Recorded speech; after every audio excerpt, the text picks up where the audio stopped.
Alright, coding using the TI-Nspire. So if you're using the TI, here we go. But if you're using the Casio ClassPad, I also made a coding with the Casio ClassPad.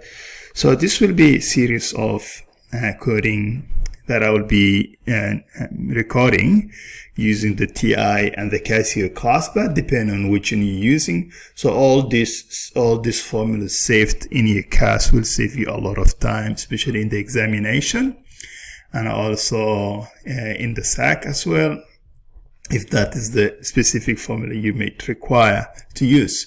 And so we'll start with the distance formula, something easy to understand, and gradually we're just going to use a little bit more, complicated ones, like the Newton's method one, and so on, bisection, and so on. All right, let's get started.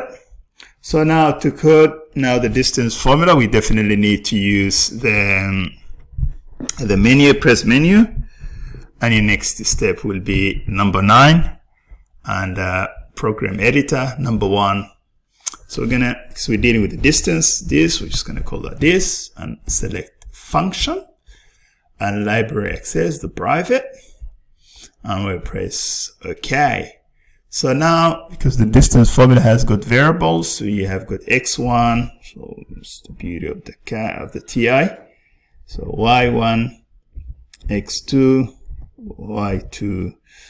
That's not really necessary to list all the variables, but this time we're just going to list it. All right, now put the cursor up there, press menu again. So this time define variable. We make our define as to be local, so we don't want, so that it has to be only, within our calculator. So when you say local, so it's defined in this program, so not outside the program. Okay, so the distance, we're just going to call distance, and we press enter. All right, so the next thing we have to do is, so we're going to put the formula. We already localized, it's within our class, so it's not going to skip. Okay, so now we press control and the x squared, so that gives us the square root sign, and we put the brackets up there, so we're going to say x2 minus x1 squared plus y2 minus y1 squared, and put the cursor out, press control, the variable, and this time we're just gonna press this, and we press enter. I want to return to distance. In other words, calculate the distance. With the Python we say print. Okay, so now we press menu, and so that's going to be the transfer return, and we return into the distance up there. Okay, so now we've actually finished. We put our formula, and that actually calculates the distance that we need. So let's actually have a look at storing this, because after you've written, this is, you've written your code, this is, the pseudo coding you've written, and you're going to press menu and the check, synthetic check, and the store, press OK. So now if you want to store, you press the dock, click that, and say file. So we're gonna save as to be distance, so you make sure you remember where you saved. Well, just this, and you press OK. So now this up there, so now it's changed.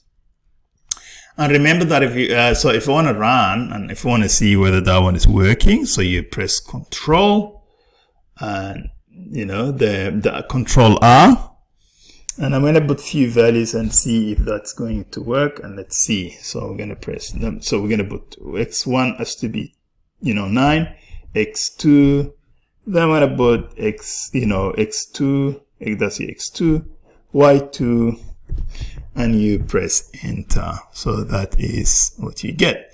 All right, now let's say, well, if I want to get a new, so I want to do something else. Let's say I'm just going to get rid of that, so I'm going to say new there, because you don't want to write. Do you want to save existing? You just say okay. Okay, now that's saved. So now if I want to press OK, So now if I want to recall my the formula I've stored, you can press OK, actually browse. So press document update. Oops, where is it? So it must be somewhere there. Where is my, yeah, here we go. This, press that. No, now click that and you get it there. So if you want to run, press Control R. So you put the cursor here, sorry. Make sure you put the cursor there, that's highlighted, and press Control R. So that's how you get it. So just to make sure you put the cursor up there before you say Control R, yeah, and put whatever. So let's say this time it's 7. Let's say I'm just gonna put some random numbers. All right, I'm gonna say 14, maybe 23, for example. I'm just gonna press Enter. So there we go. It gives this. I hope that's clear. And so just to remember that every time. So you press that and new. So do you want to save? No, if you don't want to save it. And there we go. You can just, all right.